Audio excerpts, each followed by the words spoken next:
Assalamualaikum warahmatullahi wabarakatuh. Selamat pagi semuanya. Om Swastiastu, Namo Buddhaya, salam kebajikan. Tabiun. Sini saya berdiri di sini ingin memberikan sebuah materi tentang bahan bakar nabati atau yang disebut dengan BNN. Nah, sebelum lanjut ke pembahasan, alangkah baiknya saya memperkenalkan diri terlebih dahulu. Nama saya Muhammad Anhar Baris dengan NPM 25733055. Dan di sini saya saya memohon jikalau terdapat kesalahan kata ataupun ucapan yang tidak dapat dalam video, mohon dimaklumi karena saya juga sedang belajar.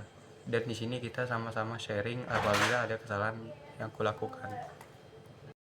Baiklah, di sini saya akan menjelaskan sedikit tentang definisi bahan bakar nabati menurut JDIH Kementerian Keuangan. Jadi simpelnya, bahan bakar nabati yaitu bahan-bahan yang berasal dari bahan-bahan organik seperti tanaman, baik tanaman yang hidup ataupun yang mati. Sedangkan menurut medianality.com, bahan bakar nabati adalah semua bahan bakar yang berasal dari biodiesel, bioetanol, dan biooil. Namun terdapat perbedaan di antara bahan bakar nabati dan bahan bakar minyak. Salah satunya itu prosesnya.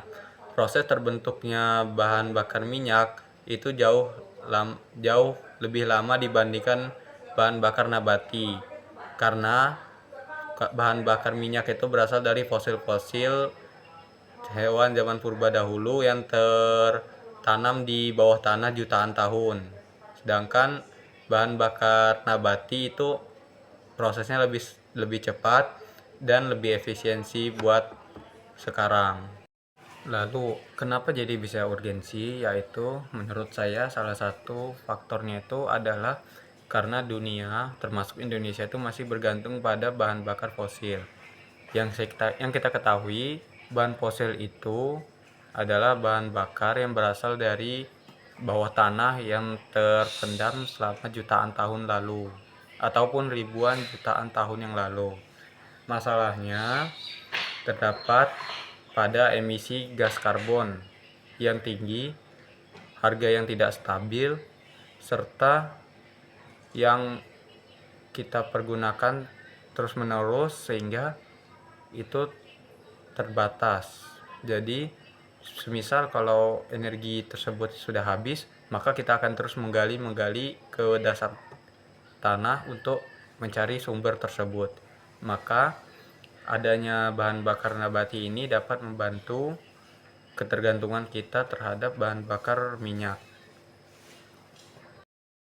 Lalu yang kedua, Indonesia menjadi salah satu pengimpor BBM yang sampai saat ini kita masih bergantung pada bahan bakar fosil.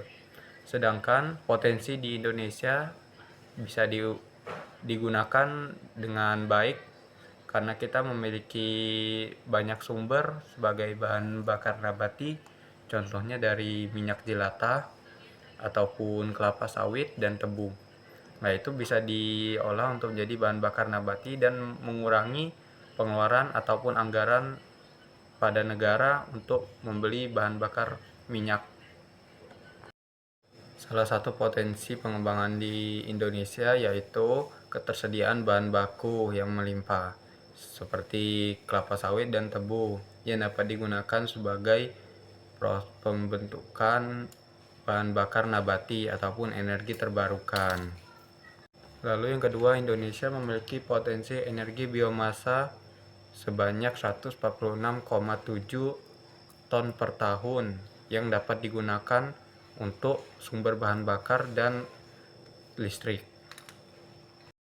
Lalu potensi di dunia yaitu bahan bakar nabati sudah banyak digunakan oleh negara luar dan sebagian negara sudah mengakui bahwa bahan bakar nabati adalah alternatif terbaik untuk mengurangi penggunaan bahan bakar minyak ataupun bahan bakar fosil.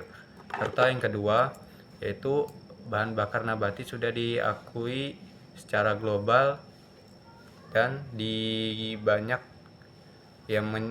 yang menyarankan untuk penggunaan dalam skala global.